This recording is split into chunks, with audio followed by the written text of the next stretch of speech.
It's my first full day in the city of Hue, the former capital of Vietnam. This place was capital of Vietnam for well over a century, about 150 years I think.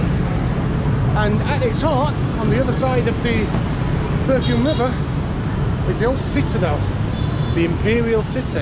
And that's what we're going to check out today. Hopefully along the way can pick up a banh mi for breakfast. Can't be that hard to find.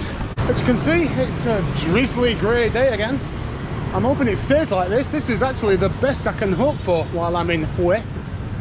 It's forecast rain for the next, well, for the whole time I'm here basically. And yesterday it really did come down. This I can handle. All the cyclists have got their waterproofs on. One of the things about Hue that I'm not particularly fond of is the hassle that you get from people trying to sell you boat rides or well, bloody everything really.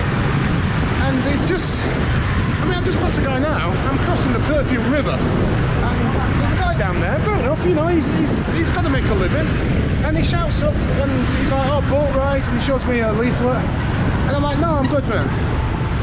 And then he carries on, and on. It's like, I mean, I'm not going to change my mind, I've just told you I'm not interested, you know? It's not like I showed any kind of interest or, you know, any sign that my mind could be changed and that I could be persuaded to go on his boat ride, but still they persist. Now last night I left my hostel to go and get some food, watch the football game, being I'm lost, and yeah, have a couple of beers. Within 30 seconds of leaving my hostel, I'd been offered weed, cocaine, women 3 times. And them guys are really annoying. The guy selling a portrait, fair enough, I'm not including him in this. But the guys on the street who are walking alongside you or on their bikes with bags of weed in their hand and they're trying to, you know, trying to persuade you, just F off, mate, I'm not interested. I'm on the other side of the Perfume River now. I think the citadel is over this way. But just here, there looks like there's some kind of market, open air market. So I'm going to go and check that out first. This is on green, believe it or not. Look at this guy here. How can he see where he's going? He's carrying a bloody tree. Right, here we go. It's on green. Any of these going to stop? Do you know what? I'm just going to go. Well, the market appears to be mainly, well, entirely flowers and fruit and veg. So just stuff that can afford to get a little bit damp. I don't think I'm going to find much street food here. Unless I want to eat some apples for my breakfast. And that is something that I don't particularly want to do. Mind you, this market, wow, it actually goes on much further than I thought. Shops here that just sell garlic. Quite a few of them, in fact. What I thought was just a small open air market, it's turned out to be bloody huge. Wow. They don't have much room to work in these places. They've just got like literally a little space in between all the produce. I'm getting a mixed response from people in this market. It's either please come and spend some money at my shop or piss up and get out of the way. It's actually buzzing, this market. A lot of the time when you're going to markets and you feel sorry for the people working there because there's just no one in. And you wonder how much they actually sell in a day. But here it's packed. And this is where to come to get your rice. Holy hell.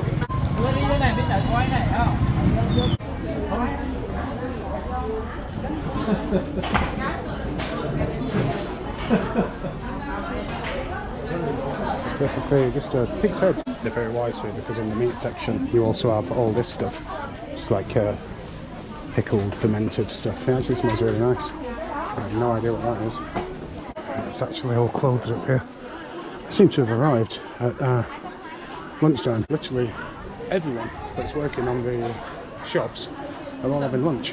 And there's me looking for food. Where you come from?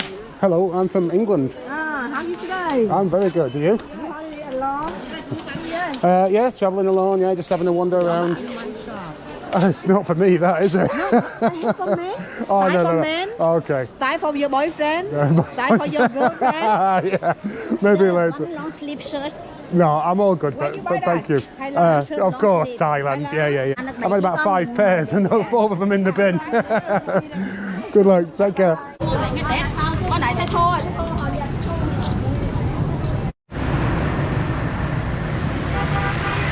I just stopped to have a look at these old gates, I guess. Maybe part of the old gateway to the Imperial City. It's a good job I stopped because it literally is up there and I was carrying on down this way, so I'm guessing these would have been the main gates to the Imperial City coming from the Perfume River. Just up here is a little restaurant that I went to last time, and they're famous for their crispy deep fried pancakes filled with pork and shrimp. That sounds pretty good to me. Let's go and take a look. So I've ordered some kind of pork thing. This is a very popular dish in Hue, and so you can have pork, chicken, prawn, tofu, and it comes with salad and rice paper, peanut sauce and various other things to spice it up a little bit. I'm not sure what this is. So this is some kind of fruit. Oh nice, tastes a bit like kiwi maybe. No, it's not kiwi, is it? So I think I'm doing this right. So basically you take a bit of everything, put it in this rice paper and then roll it up. I'm nice and full now after them pork skewer type things, which I'm sure was a mixture of pork and shrimp because it definitely had a fishy flavour to it. Well, I've made it to the Imperial City, the citadel. I think the main entrance is over this way. These are the outer walls, and there's another set just over here. Apparently there are 3 sets of defensive walls in this citadel, and right in the middle is the Forbidden City, the Purple City.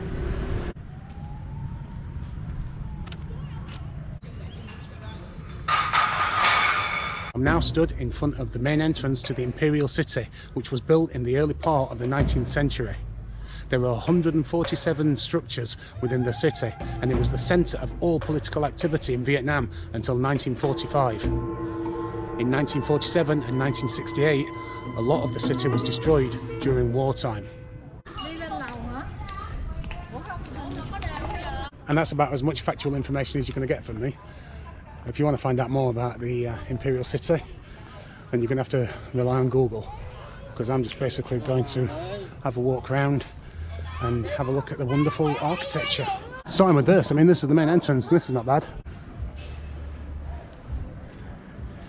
You can see here where one of the old palaces used to stand, and now it's just left in ruins, but it looks like they are trying to rebuild it. It doesn't tell you outside that it's not there anymore.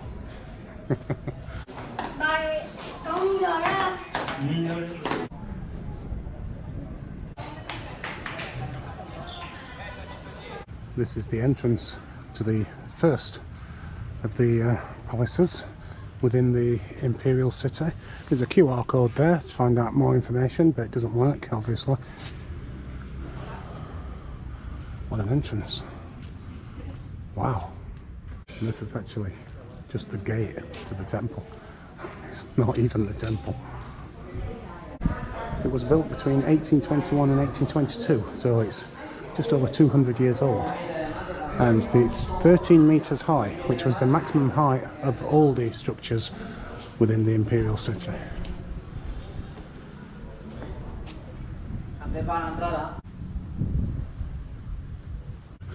The buildings themselves are really beautiful, but what I actually like are the gates. The gates are amazing.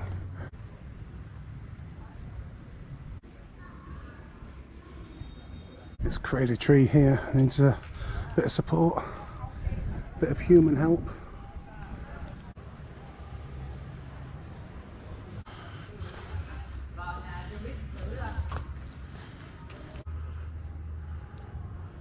This is the west bastion. As you get closer, you can see all the detail, all the sculptures and carvings that went into it. Pieces of pottery, some kind of early mosaic.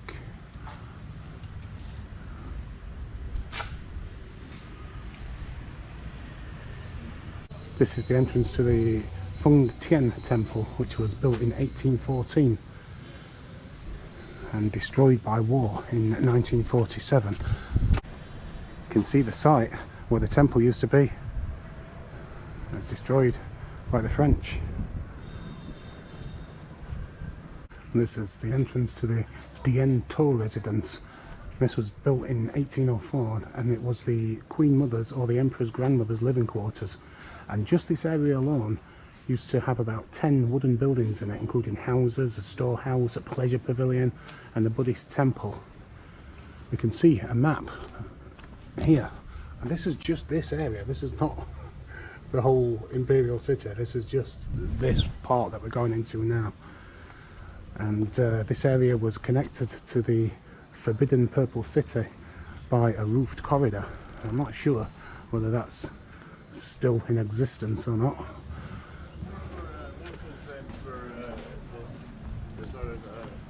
The Forbidden Purple City was so called because it was forbidden to anyone apart from the emperors.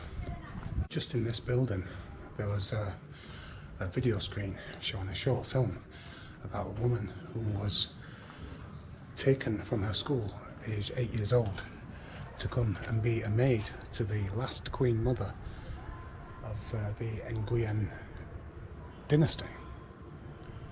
And basically she was a slave. She had her childhood taken from her.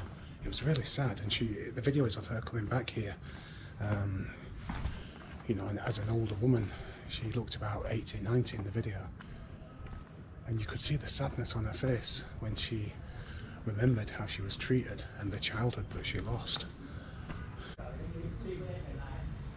This is what it would have looked like back in the day.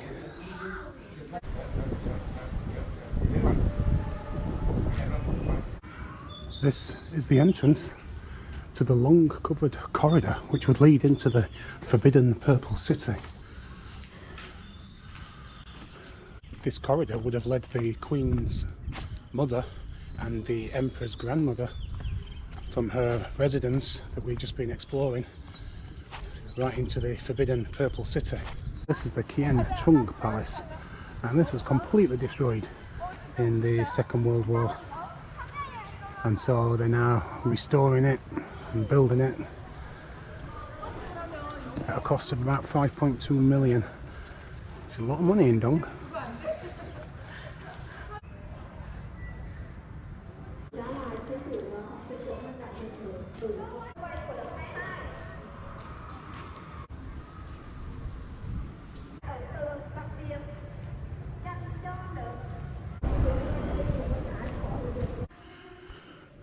This is the Royal Theatre that was built in the early 19th century under the Minmang dynasty. And it's clearly been rebuilt and restored many times. The last time as recently as 2002. I actually nearly walked past it because I looked at it from outside and found it to be quite unimpressive compared to some of the other buildings we've seen in here. I walked past the Royal Theatre because it just didn't excite me at all. But this one here, which I don't think's even on the map, that's the one. Look at that. This is more like it. Used to be the site of the Royal Treasury, but then this was built in 1957. It doesn't look like it's used for anything now. Can you even get in? All appears to be locked up apart from this one door over here. So let's see if there's anything worth checking out.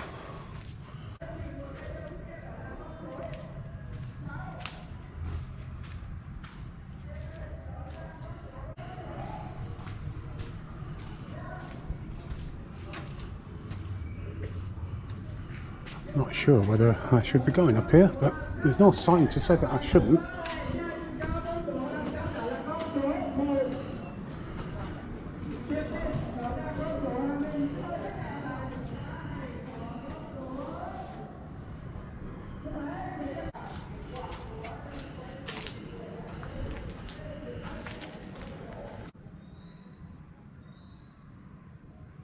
Well, who'd have thought we'd have found an abandoned building right in the heart of the Imperial City.